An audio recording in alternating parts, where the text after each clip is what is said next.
Welcome to Sleepy Crimes. I am Anna, your host. Tonight, we drift into the shadows of a story that once gripped the heart of the City of Light, turning the romantic winding streets of the 18th arrondissement into a landscape of quiet, creeping dread. Imagine Paris in the early 1980s. The air is thick with the scent of damp pavement and roasted chestnuts, but beneath the familiar perfumes of the boulangeries, a new, colder wind is blowing. We find ourselves on the Butte Montmartre, that iconic hill crowned by the white domes of the Sacré-Cœur. During the day, it is a place of painters and tourists, a postcard of bohemian life. But as the sun dips below the horizon, casting long, skeletal shadows across the cobblestones, the Butte reveals a different face. It becomes a labyrinth of narrow, dimly lit staircases and crumbling apartment blocks where the sound of your own footsteps seems to echo just a second too late. This is where our story begins, in the transition from the golden glow of the afternoon to the charcoal gray of a Parisian night. In the year 1980, a young man named Thierry Paulin arrived in France from the island of Martinique. He was only 17 years old, a child of the Caribbean carried across the ocean to a mother he barely knew and a father who had long since moved on. Paris must have seemed like a fever dream to him. The city was a sprawling, stone-faced giant, worlds away from the sun-drenched restaurant his grandmother ran back in Fort-de-France. Thierry was a creature of contradictions. He was charismatic and slender, with a presence that could fill a room, yet he carried an emptiness that no amount of Parisian glitter could ever truly satiate. After a brief and troubled stint in the military, where he felt the sting of isolation and the harsh discipline of the paratroopers in Toulouse, he returned to the capital. He moved into the northern suburb of Nanterre, but the cramped walls of his mother's home felt more like a cage than a sanctuary. He was drawn instead to the center of the city, to the vibrant, neon-soaked nightlife where he could reinvent himself. He found work as a waiter at the Paradis Latin, a legendary cabaret in the Latin Quarter. By night, he was a performer, a drag artist who channeled the sultry grace of Eartha Kitt, moving through clouds of cigarette smoke and the clinking of champagne flutes. But as the costumes came off, and the makeup was wiped away in the early hours of the morning, a darker reality was waiting for him. It was in this world of sequins and shadows that Thierry met Jean-Thierry Mathurin. Mathurin was younger, 19, and he too was a wanderer in the great urban sea. They became more than friends. They became a unit, fueled by a shared hunger for a lifestyle they could not afford. The 1980s in Paris were a time of excess, a decade where the pursuit of pleasure often required a heavy price. For Paulin and Mathurin, that price was paid in heroin and cocaine, habits that demanded more money than a waiter's tips could ever provide. They lived in small, drafty hotel rooms, their belongings scattered across stained carpets, their dreams increasingly obscured by the haze of addiction. As their financial desperation grew, they began to look at the city not as a playground, but as a hunting ground. They looked for the vulnerable, those who lived on the margins of the bustling city, tucked away in the quiet corners of the 18th arrondissement. The Butte was home to many elderly residents, women who had lived in the same rent-controlled apartments for decades. These were women who remembered a different Paris, who walked with canes and carried their groceries in netted bags, and who often lived alone in the silence of their memories. The first chill of what would become a terrifying winter arrived on the 5th of October, 1984. The afternoon was fading into a bruised purple sky as the two men wandered the streets near the Lamarck-Caulaincourt metro station. They were looking for an opening, a door left slightly ajar, or a target whose slow pace made them an easy mark. Their first encounter that day was with Germaine Petitot, a woman of 91 years who was returning to her home. They followed her into the cool, shadowed hallway of her building, a space that smelled of floor wax and old mail.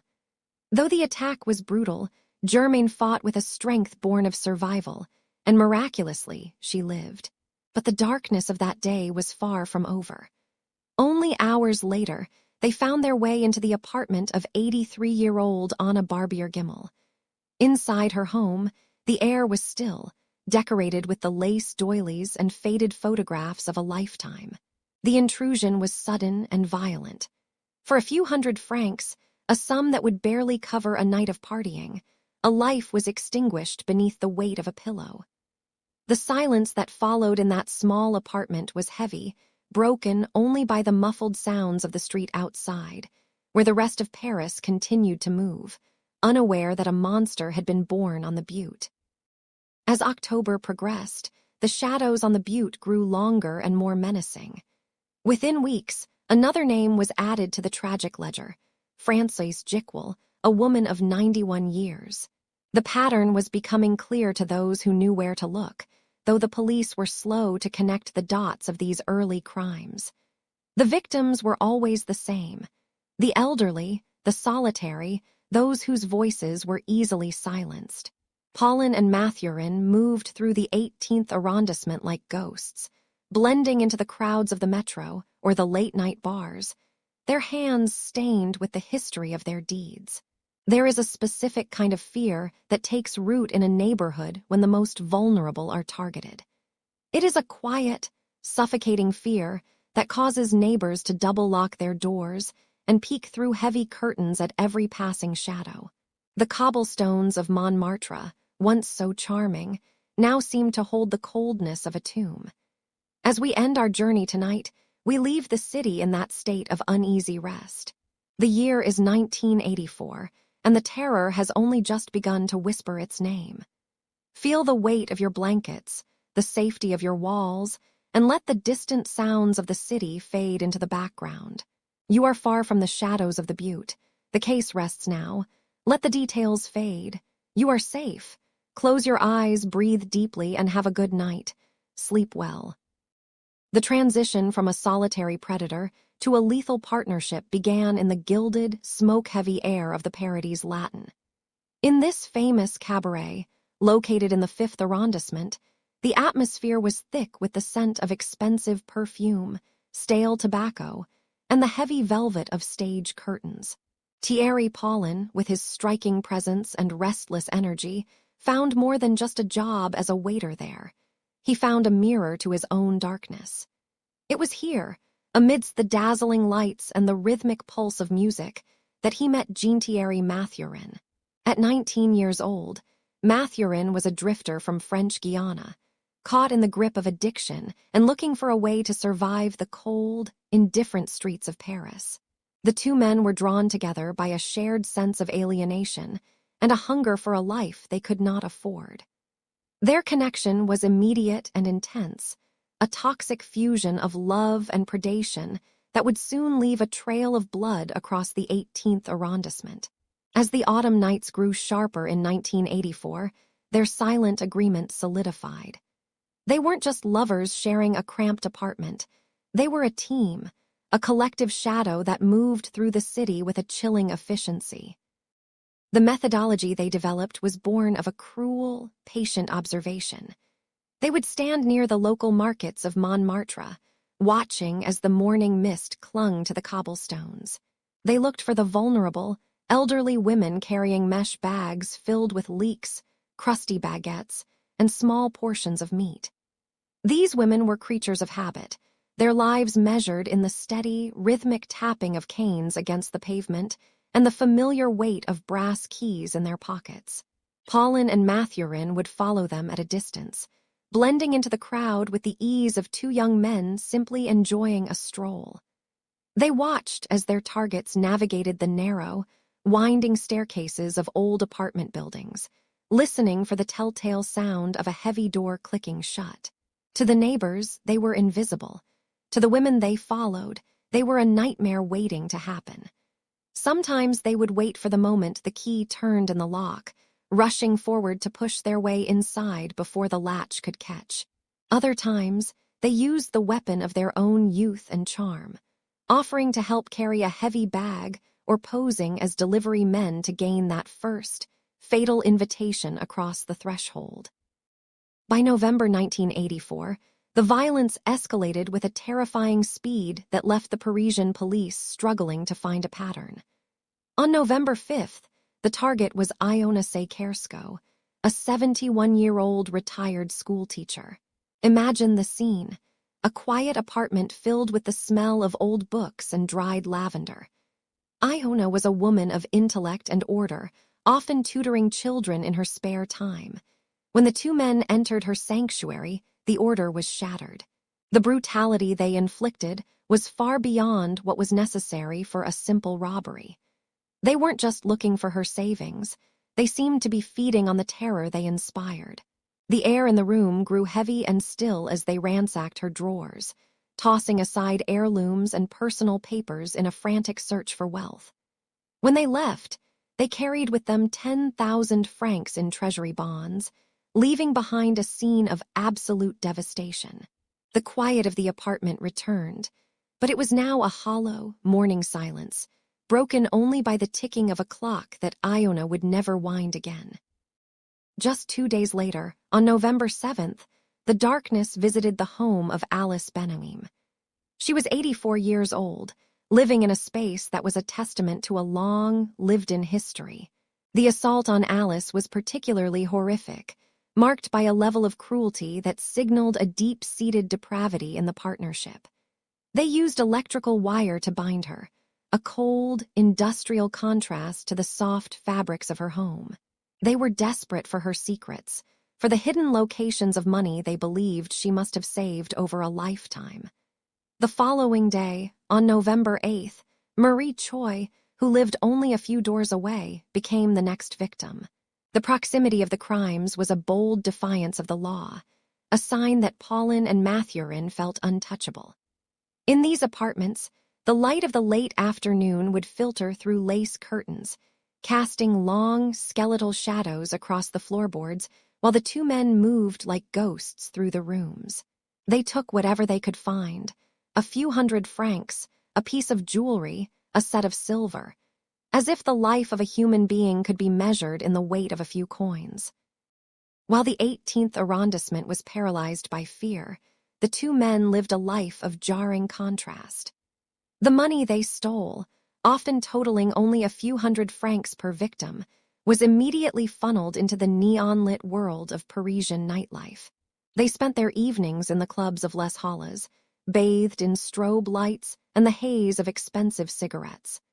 They drank vintage champagne and purchased high-grade cocaine, laughing and dancing as if the blood on their hands could be washed away by the rhythmic thumping of the bass. Paulin, in particular, reveled in the attention, dressing in flamboyant clothes and playing the part of a successful, charismatic socialite. There was a profound and sickening disconnect between the brutal, suffocating silence of the apartments they left behind and the vibrant, pulsing energy of the clubs they frequented. To the world, they were just two young men enjoying the fruits of the city. In reality, they were funding their excess with the literal lifeblood of the most vulnerable citizens of Paris. This secret life, this silent partnership, created a bubble of delusion that made them feel as though they were masters of the city. As November drew to a close, the sheer number of murders began to draw a suffocating net around the city. The police were under immense pressure, and the public was screaming for justice. Sensing the shifting atmosphere and the increased police presence on every street corner, Paulin and Mathurin decided it was time to retreat. They fled the capital, traveling over 700 kilometers south to the city of Toulouse. They sought refuge in the home of Paulin's father, hoping that the change in scenery would provide a temporary sanctuary from the consequences of their actions. But even as they left the streets of Paris behind, the ghosts of their victims followed in the cold winter air. The partnership that had begun in a nightclub and flourished in the shadows of Montmartre was about to face the strain of reality. In the quiet house in Toulouse, the silence was no longer a tool for their crimes. It was a weight that pressed down on them, a reminder of the many lives they had snuffed out in a few short, violent weeks. The first wave of their spree had ended, but the echo of the turning keys and the closing doors would haunt the city for years to come. The pressure upon the investigators had become a physical thing, a heavy, cold fog that seemed to roll off the River Seine and settle in the hallways of the police headquarters. Every lead was a frayed thread that snapped when pulled. The city was a map of red ink, and yet the man behind the ink remained a ghost. But in the late summer of 1986, the violence took a sudden, jagged turn away from the shadows of the elderly and into the neon-lit desperation of the drug trade. It was a humid night in August when a dispute flared up in a narrow street, away from the prying eyes of the grand boulevards. Thierry Paulin, whose name was not yet a headline, found himself locked in a bitter argument with his cocaine dealer. The air was thick with the scent of damp pavement and exhaust fumes, a suffocating heat that made every movement feel labored. In a moment of uncontrolled rage, Paulin reached for a baseball bat. The sound of the wood striking the dealer's body was a dull, sickening thud that echoed against the brick walls of the alley. It was not a calculated murder. It was a messy, loud outburst of brutality. The dealer, battered and bleeding, did something the elderly victims could never do. He went to the authorities. He dragged himself to a precinct, his breath coming in ragged gasps, and pointed a finger at the man who had nearly broken him. When the police arrived to take Paulin into custody, there was no grand realization. There were no sirens screaming for the Monster of Montmartre. Instead, there was only the routine clink of handcuffs and the smell of cheap tobacco smoke in the back of a squad car. Paulin sat in the station, his colorful clothing a sharp contrast to the gray, peeling paint of the interrogation room. He was nonchalant, almost bored, as he answered questions about the assault. The officers saw only a petty criminal, a man caught up in the violent underbelly of the city's nightlife. They did not see the hands that had brought such terror to the 18th arrondissement. As they processed his paperwork, the rhythmic tapping of typewriter keys filled the room, a mechanical sound that masked the gravity of the moment. They took his fingerprints, pressing each finger into the dark, oily ink and rolling it across the white cards. Those very prints, loops and whorls of evidence, already existed in the files of the murder investigators, yet the connection remained a dormant seed. The bureaucracy of the mid-'80s was a slow, lumbering beast, and in that moment of clerical silence, the killer was filed away as a simple brawler, a drug-related offender destined for a short stay behind bars. He was sentenced to 16 months for the aggravated assault and drug charges. As the heavy steel doors of the prison slid shut behind him, a strange and deceptive peace descended upon the streets of Paris. The murders, which had been occurring with a terrifying, rhythmic frequency, suddenly ceased. It was as if a dark faucet had been turned off. The investigators at the Quai des Orfèvres were baffled.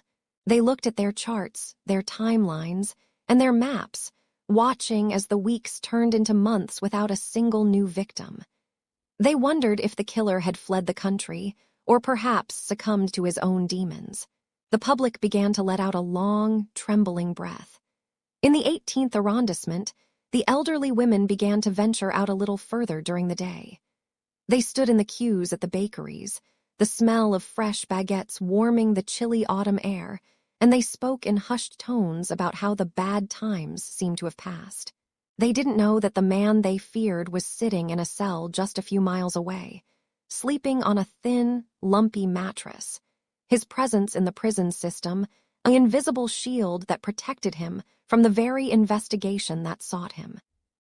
Inside the prison walls, the passage of time was marked by the clanging of metal trays and the distant, rhythmic pacing of footsteps on concrete. Paulin was a model prisoner in many ways, blending into the background of the incarcerated. He watched the seasons change through a high, barred window that allowed only a sliver of the Parisian sky to be visible. He saw the vibrant oranges of autumn fade into the stark, biting gray of winter. Outside, the city was healing, or so it believed. The tension that had gripped the neighborhoods began to dissolve like salt in the rain. People stopped double-locking their doors with the same frantic energy. The police patrols were slowly scaled back, and the specialized task force found themselves chasing ghosts and cold leads. The silence was absolute. It was a false calm, a profound and hollow lull that gave the city a sense of security it had not earned.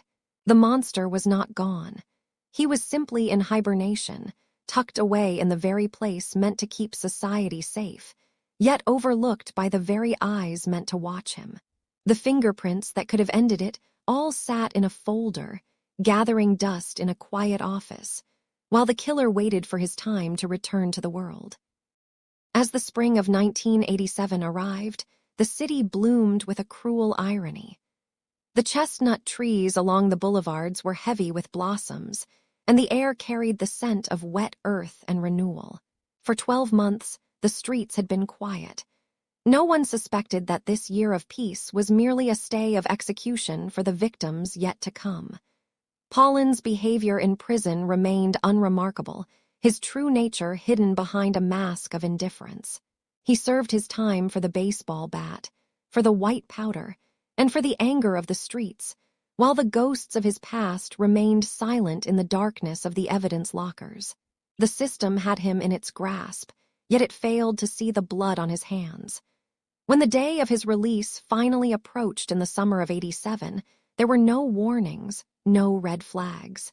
He walked out of the prison gates and back into the sunlight of Paris, a free man with a clean slate in the eyes of the murder squad. The false calm was about to shatter, and the city, so comfortable in its new sense of safety, was utterly unprepared for the storm that was gathering just beyond the horizon. The iron gates of the prison at Fresnes groaned as they swung open in the humid haze of late August, 1987. Thierry Paulin stepped out into a Paris that felt both familiar and alien, his silhouette lean and his movements sharp against the backdrop of the gray stone walls. He had served 12 months for a violent assault on a drug dealer, a year during which the city had enjoyed a fragile, uneasy peace. But as he inhaled the city air, thick with the smell of exhaust and roasting coffee, he carried a weight that no one else could see. While behind bars, he had received a diagnosis that acted as a silent, invisible ticking clock. The virus was in his blood, a terminal sentence that the medical science of the late '80s could not yet commute. To many, such a revelation would bring a period of reflection or even remorse, but for Paulin, the knowledge that his time was limited functioned as a dark accelerant. He did not seek redemption. He sought a final, frenzied crescendo of indulgence. He returned to the winding, narrow streets of the 18th arrondissement, where the shadows of the Sacré-Cœur Basilica stretched long over the cobblestones, not as a man reformed, but as a predator who felt he had nothing left to lose. The silence of the summer boulevards was about to be broken by a rhythm of violence more frequent and more desperate than anything the city had witnessed before. By the time the autumn leaves began to spiral down onto the damp pavements of October, the atmosphere in Montmartre had curdled into something thick with suspicion. Paulin had moved back into the high-octane world of the Parisian night, a ghost haunting the velvet-lined corners of clubs and the neon-lit bars of Les Halles. He needed money, more than ever, to fund the champagne, the cocaine, and the extravagant lifestyle that kept the fear of his diagnosis at bay. His methods had evolved into a chillingly efficient routine. He would linger near the small grocery stores and pharmacies, watching for the elderly women who moved with a certain fragility, their hands clutching worn leather purses. He looked for the ones who lived in the grand, but aging apartment buildings where the concierge was absent or distracted. On the 29th of October, 1987, the terror reawakened with a sudden, sharp clarity. The attack on Genevieve M. was a harbinger of the brutality to come. The city began to feel the weight of an unidentified presence, a shadow that could follow you through the heavy brass doors of your own building, a phantom that knew how to navigate the silent, carpeted hallways where the only sound was the ticking of grandfather clocks and the distant hum of the metro beneath the earth.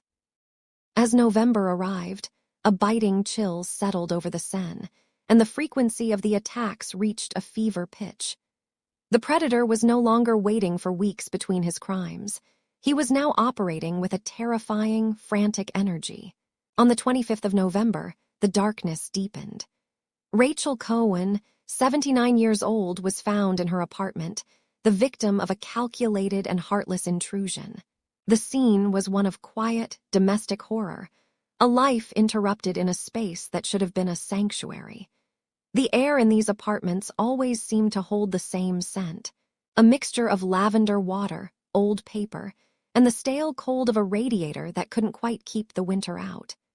Paulin moved through these rooms with a terrifying lack of hesitation, his eyes scanning for jewelry boxes and hidden caches of francs while his victims lay silent. The police were drowning in a sea of identical reports, the fingerprints they had collected years prior still failing to produce a name in their manual databases. They were looking for a monster, but the man walking the streets was a charismatic figure in a leather jacket, someone who could blend into a crowd or a nightclub with the ease of a seasoned performer. The gap between the man and the myth was growing wider, even as the body count rose. On that same day in late November, only hours after the attack on Rachel Cohen, the predator struck again. This time, he entered the home of Berthe Finalteri, an 87-year-old woman who possessed a resilience he had not expected. The struggle was brief, but intense. Paulin used the same methods that had served his cruelty so well in the past, eventually leaving her for dead amidst the ransacked remains of her belongings. He vanished back into the Parisian night, confident that he had silenced another witness. He retreated to the vibrant, chaotic world of the nightclubs, where the bass of the music drowned out the whispers of his conscience. But Berthe Finalteri did not slip away into the shadows. In the cold, quiet hours that followed, she clung to life with a fierce determination. She would eventually become the key, the one person who could provide the police with a face for the fear that had paralyzed the city. She described a man of mixed race, in his early 20s, with a striking hairstyle reminiscent of the athlete Carl Lewis and a single earring in his left ear. This description began to circulate through the precincts, a physical reality finally tethering the Monster of Montmartre to a human form, though Paulin remained blissfully unaware as he prepared for his own celebration. 2 days later, on the 27th of November, 1987, the final blow was struck. Genevieve Germont, 73 years old, became the last victim of this relentless autumn wave. She was found in her apartment on the Rue Caille, the silence of her home now a permanent, heavy shroud. Paulin had walked away with several thousand francs, a sum that he viewed not as blood money, but as the treasury for his upcoming 24th birthday. The following night, the 28th of November, the irony of his existence reached a staggering peak. While the police were obsessively studying the description provided by Berthe Finalteri, Paulin was the center of attention at a lavish party in a restaurant called the Tourdeur, located near the heart of the city in Les Halles. He had invited nearly 50 guests, including his lawyer and various figures from the nightlife scene. He was expansive, charming, and generous, paying for the mountain of food and the endless flow of champagne with the very money he had taken from Genevieve Germont's apartment just 24 hours earlier. The laughter rang out against the stone walls of the restaurant, a hollow, echoing sound while just blocks away. The families of his victims sat in a silence that would never be broken. The predator was celebrating his birth with the spoils of death, unaware that the net was finally, after 3 long years, beginning to tighten around him. While the shadow of the final crime still hung heavy over the city, a quiet miracle was unfolding in a hospital room, far removed from the cold, stone-tiled floors of the 10th arrondissement. Berthe Finalteri, 87 years old, lay beneath sterile white sheets that smelled faintly of starch and sharp antiseptic. The world had assumed she was gone. Her attacker had been certain of it. He had left her in the silence of her own home, the air stilled by the weight of a plastic bag he had pressed over her face until the struggle ceased. But life is a stubborn, flickering flame. In the deep, velvet quiet of the night, as the nurses moved like ghosts through the corridors, Berth's chest began to rise and fall with a shallow, ragged rhythm. She was returning from a place of absolute darkness, carrying with her the only thing that could stop the monster. A memory. The air in her room was cool, the only sound the rhythmic ticking of a clock and the distant, muffled hum of Paris traffic. As her eyes fluttered open, the blurred shapes of the world began to sharpen into the hard edges of reality. She remembered the hands. She remembered the scent of expensive cologne clashing with the metallic tang of fear. Most importantly, she remembered a face that the police had been searching for through 3 long, blood-stained years. When the investigators arrived at her bedside, they spoke in hushed, reverent tones, careful not to shatter the fragile glass of her recovery. The room was bathed in the soft, gray light of a late November morning, the kind of light that makes everything feel muted and slow. Berth spoke with a voice that was little more than a whisper, a dry rustle of parchment against the silence. She described the man who had entered her sanctuary. He was young, she said, perhaps in his early 20s. He was a man of mixed race, his skin the color of warm mahogany against the winter shadows. But it was the details of his vanity that stood out most clearly in her mind. She described his hair, styled with meticulous care in a flat-topped cut that mirrored the famous American athlete Carl Lewis. It was a modern look, sharp and deliberate. And then there was the glimmer of gold. In his left ear, he wore a single earring that had caught the light as he moved. This was not the description of a faceless phantom. This was a portrait of a man who moved through the world wanting to be seen, never realizing that his desire for elegance would become his undoing. The detectives leaned in, their pens scratching softly against yellow pads of paper, recording the details that would soon be plastered across every precinct in the city. The creation of the composite sketch was a slow, meditative process. A forensic artist sat in a cramped office, surrounded by the smell of stale coffee and the hum of fluorescent lights. With every stroke of the charcoal, the killer began to take shape.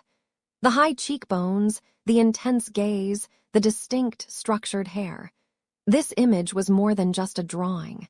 It was a physical manifestation of the city's collective fear, finally given a face. It was printed on hundreds of sheets of paper, the ink still damp and pungent as they were handed out to officers patrolling the streets. Meanwhile, the police were beginning to realize that their suspect was not a ghost, but someone who might already be in their files. They looked back through records of petty thefts and minor drug offenses, searching for a name that matched the face. The tension in the headquarters was palpable, a low-frequency vibration of anticipation. They knew they were close. The predator who had spent years hunting the vulnerable was now the one being hunted, his image circulating through the veins of the city, tucked into the pockets of every man in blue. On the first day of December, 1987, the air in Paris was biting and crisp, a harbinger of the deep winter to come.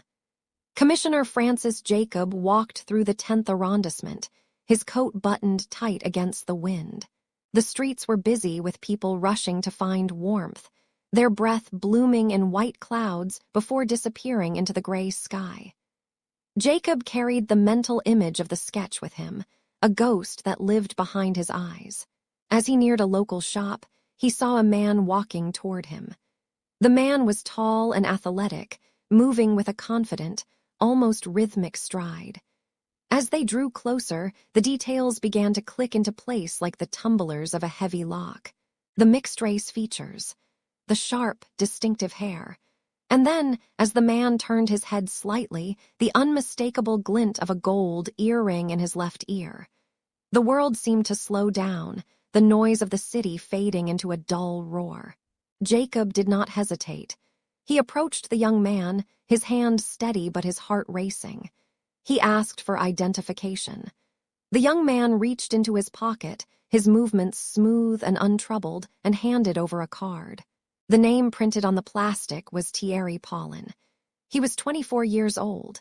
He looked exactly like the man in the drawing, but more importantly, he looked like a man who believed he was untouchable. The arrest happened quickly, without the dramatic struggle one might expect from such a violent history. Paulin was led away through the cold afternoon air, his expression remaining strangely calm, almost bored. As the doors of the police van clicked shut, the heavy silence that had gripped the elderly of Paris for 3 years finally began to lift. In the interrogation room, the atmosphere was different. The walls were bare, the light was harsh, and the smell of old cigarettes clung to the fabric of the chairs. For 2 days, Paulin sat in that room. At first, he offered only silence or casual denials, his fingers tapping a restless rhythm on the tabletop. But the weight of the evidence and the undeniable truth of Berthe Finaltery's memory began to press in on him. Slowly, the arrogance began to crack. He didn't just confess to the murder of the woman from a few days prior. He began to talk about all of them. He spoke with a chilling nonchalance, as if he were recounting a list of mundane errands rather than a series of brutal endings. He spoke of his partner, Jean-Thierry Mathurin, and the early days of their shared darkness.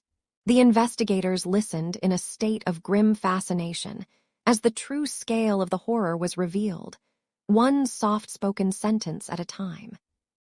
The air in Paris on the first day of December, 1987, was a sharp, biting thing that seemed to catch in the back of the throat like a splinter of ice. It was a Tuesday, and the city was draped in a thick, woolen fog that blurred the edges of the ancient stone buildings, making the grand boulevards feel intimate and claustrophobic all at once. The street lamps looked like distant, dying stars struggling to pierce through the heavy, charcoal-colored mist.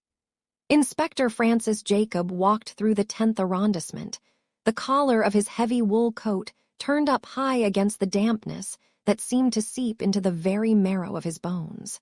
The street was remarkably quiet, save for the muffled, rhythmic thrum of distant traffic and the occasional, lonely scuff of a shoe on the wet, shimmering pavement. And then, as if stepped from a dream, he saw him.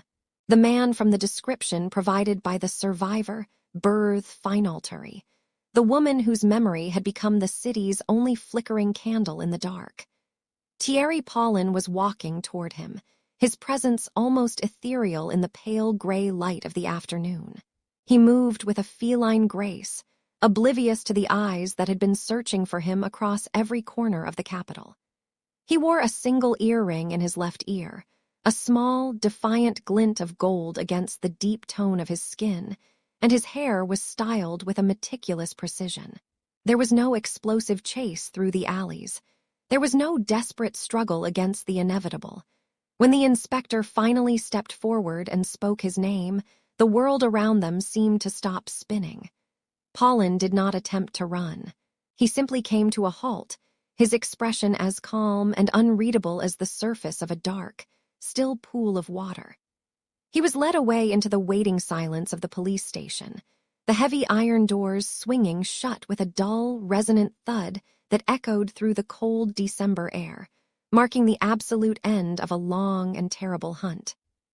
Inside the station, the air was thick with the scent of stale tobacco, old paper, and the mechanical hum of a rusted heater that rattled in the corner. The interrogation room was a world of harsh, unyielding angles and flickering fluorescent lights that buzzed with a low, irritating drone. For 2 full days, the heavy silence of that room was broken only by the rhythmic scratch of a pen on paper and the steady, hauntingly calm voice of Thierry Paulin. He spoke in a monotone that was almost hypnotic, a voice devoid of the heat of passion or the crushing weight of guilt. He began to count, a slow and terrible arithmetic of the lost.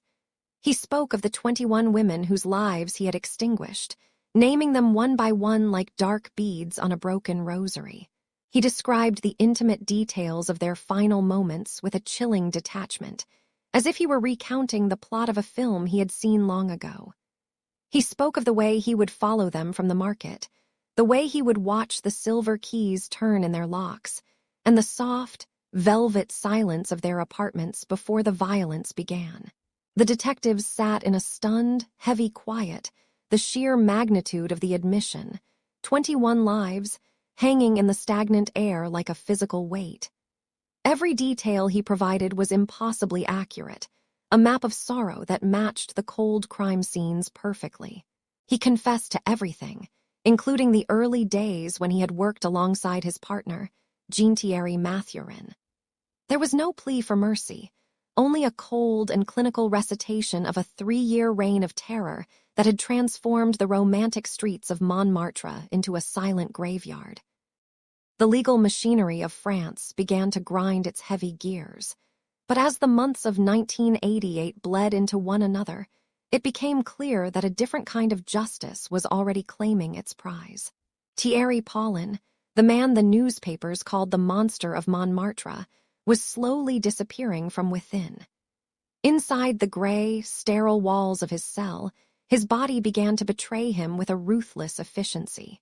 The vibrant, flamboyant man who had spent his nights in the neon glow of cabarets, surrounded by champagne and expensive silks, was now a ghost of himself. His skin grew pale and translucent, and his once strong frame became skeletal and frail. The illness he had been carrying in his blood, acquired years earlier, began its slow, relentless march across his immune system. By the early months of 1989, the predator had become the prey of his own biology. He was moved to the hospital wing of Fresnes prison, a place where the air was heavy with the sharp smell of antiseptic and the haunting sound of labored breathing from the rows of narrow beds. He lay beneath white sheets that seemed far too large for his diminished form, his dark eyes staring fixedly at the cracked ceiling, as if watching the approach of an invisible, inevitable tide. He was suffering from the complications of tuberculosis and meningitis, his body drifting into a state of near paralysis. The power he had once wielded over the vulnerable was entirely gone, replaced by the mechanical, rhythmic beep of medical monitors and the soft footsteps of nurses who walked the halls like shadows. The families of the 21 victims waited for a day in court that would never arrive. They wanted to look into his eyes across a crowded room and ask the question that had burned in their hearts for years. They wanted to hear a judge pronounce a sentence that could never truly balance the scales of their immense loss. But on the night of April 16, 1989, the silence in the hospital wing of Fresnes became absolute. At the age of 25, Thierry Paulin took his final, shallow breath. He died in the dark, far away from the cameras, the courtroom benches, and the angry crowds that had once demanded his head. He escaped the judgment of men through the ultimate exit, leaving the legal system with an empty chair and an unfinished story. When the news broke the following morning, a strange, hollow quiet fell over the city of Paris. There would be no trial for the monster. There would be no grand summation of his crimes in a hall of justice where the truth could be aired and recorded. The thick file of his atrocities was closed not by a gavel, but by the hand of death itself, leaving behind a trail of unanswered questions and a lingering sense of frustration that tasted like ash in the mouths of those left behind. Only his accomplice, Thierry Paulin, would eventually face the court, receiving a sentence of life imprisonment, but the primary architect of the darkness was gone, leaving the families to find their own peace in the echoes of a confession that would never be tested in front of a jury. The streets of Montmartre are quiet now, the long shadows of the past softened by the slow passage of decades.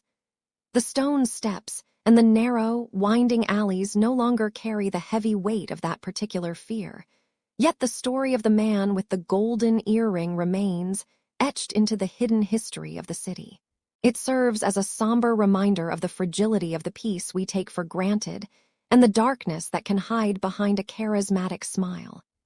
As we look back through the thickening mist of time, the face of Thierry Paulin begins to fade, replaced by the memory of the women he took, the grandmothers, the teachers, the quiet souls who deserved a peaceful, golden twilight. Their names are the ones that should be whispered in the night, a soft litany of remembrance that drowns out the name of their tormentor. The city has moved on. The neon lights of the cabarets still flicker and dance, and the River Seine still flows steadily toward the sea, carrying with it the secrets of those 3 long, terrifying years. The final silence is not one of fear, but of a long-overdue rest for those who were lost and for the city that once trembled at the mention of a name. The case rests now. Let the details fade. You are safe. Close your eyes, breathe deeply, and have a good night. Sleep well.